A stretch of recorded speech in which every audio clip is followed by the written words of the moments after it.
Sometimes a story enters the UAP world, not because of what was seen in the sky, but because of who disappeared on the ground. This is one of those stories.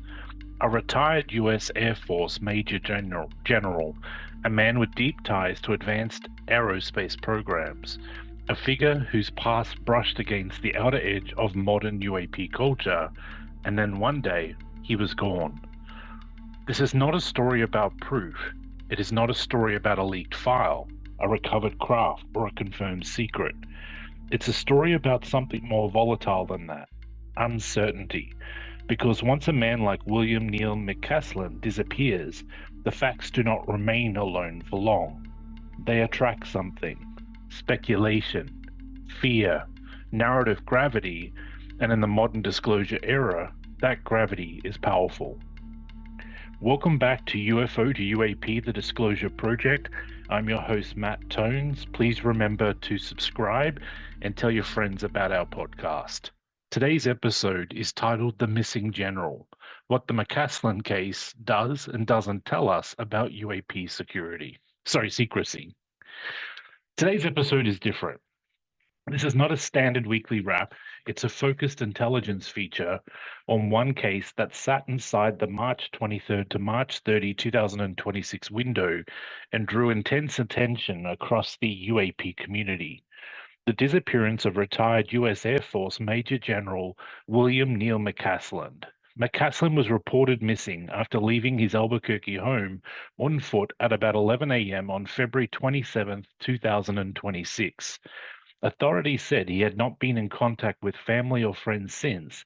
A silver alert was issued, and the FBI joined the search. Public reporting also noted a medical concern that added urgency to the case. That is the verified starting point. And before we go any further, we need to make a clear distinction. This is a real missing person case here. And then there is the online UAP narrative that formed around it. Those are not the same thing. McCasland's disappearance is real. The idea that it proves a hidden war around UFO secrecy is, at this stage, not supported by evidence. So today's question is not, was he taken because of what he knew? The question is much more disciplined. What does this case actually tell us? And just as importantly, what does it not tell us about secrecy, speculation, and the modern UAP information environment? Let's begin with why this case attracted so much attention. McCasland was not an obscure retired officer. Reporting on the search noted that he held senior roles across highly sensitive aerospace and defense work, including commanding the Air Force Research Laboratory at Wright-Patterson Air Force Base, serving as chief engineer on the Department of Defense's GPS program, leading the Space-Based Laser Project Office, and holding other senior special program positions. ABC and CNN reporting also noted that after retirement, he briefly worked with Tom DeLonghi's To the Stars organizations, which studies UAP-related information. That combination is exactly why the case lit up the UFO world. Wright-Patterson has long been entangled with UFO lore. To the Stars is directly associated with post-2017 UAP culture, and McCasland's career sat near the center of advanced aerospace research. So once he vanished, the narrative machine started immediately. But this is where discipline matters. Authorities said they had no evidence linking McCasland's disappearance to UFO research. Later coverage also said there was no evidence of foul play at that stage. His wife publicly pushed back against speculation that he possessed classified alien or UFO knowledge, saying that online rumors were outrunning the facts. That gives us the first intelligence takeaway. The strongest verified part of the story is the disappearance itself, not the UFO theory built around it. Now let's look at the timing, because timing is one reason this story spread so fast. McCasland disappeared just days after President Trump's renewed push for agencies to identify and release files relating to aliens, extraterrestrial life, and UFOs. ABC, CNN coverage explicitly noted that timing. In the same broader period, public attention was also focused on the registration of alien.gov and aliens.gov, which further intensified disclosure speculation. In other words, the case did not appear in a vacuum. It appeared inside a climate of heightened disclosure expectation. That matters because, in intelligence terms, context drives interpretation. When people are primed to expect revelation, every anomaly begins to look connected. And that brings us to the central problem. The UAP world is built on pattern recognition. Sometimes that is useful, sometimes it is dangerous. In this case, online commentary moved quickly from a retired general with aerospace and UAP adjacent history is missing to this may be connected to hidden knowledge, covert programs, or a larger pattern of disappearances. But I did not find any credible evidence in the March 23rd to 30 period proving that several UAP-linked military officials had gone missing as part of a confirmed pattern.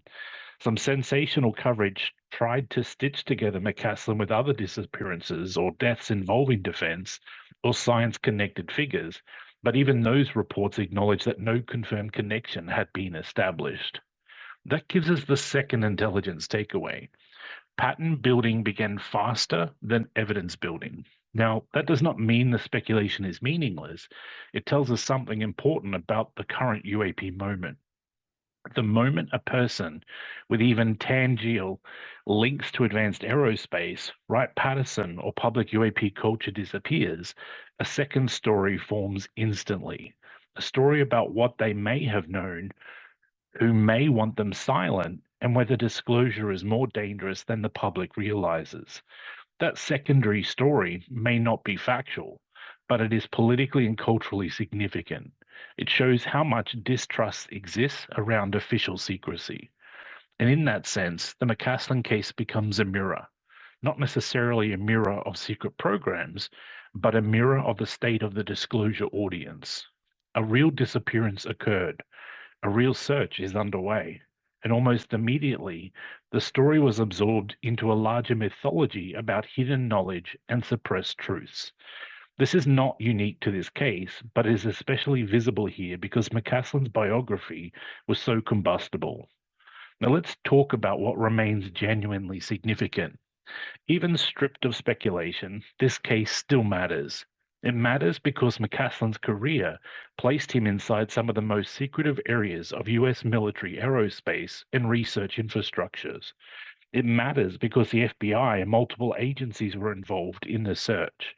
And it matters because authorities reported unusual elements, including that he left without contact and that some personal items were left behind while others were missing. Later reporting also noted that he had experienced mental fog before his disappearance. Those facts make the case serious, but serious is not the same as explained, and unexplained is not the same as conspiratorial. The distinction is everything. So if we step back and ask the cleanest analytical question, what does this case contribute to a UAP-focused show? The answer is this. It does not provide evidence of a covert UAP silencing operation. It does reveal how quickly UAP-adjacent identities transform a missing person case into a disclosure narrative.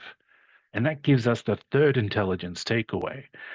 The McCasland disappearance tells us more, for now, about the psychology of secrecy and distrust than it does about the truth of hidden UFO programs.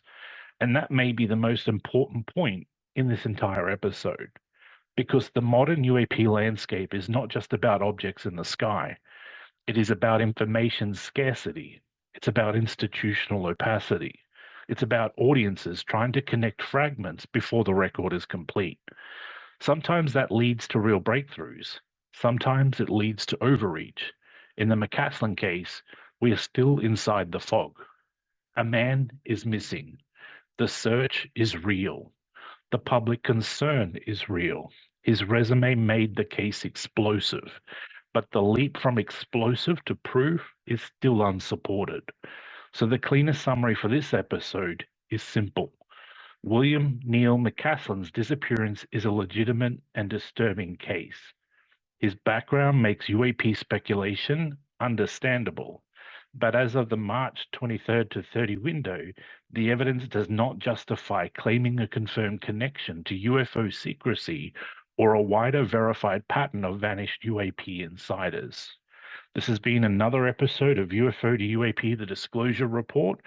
I'm Matt Tones. Thanks for listening. Please do subscribe and don't forget to tell your mum about our podcast.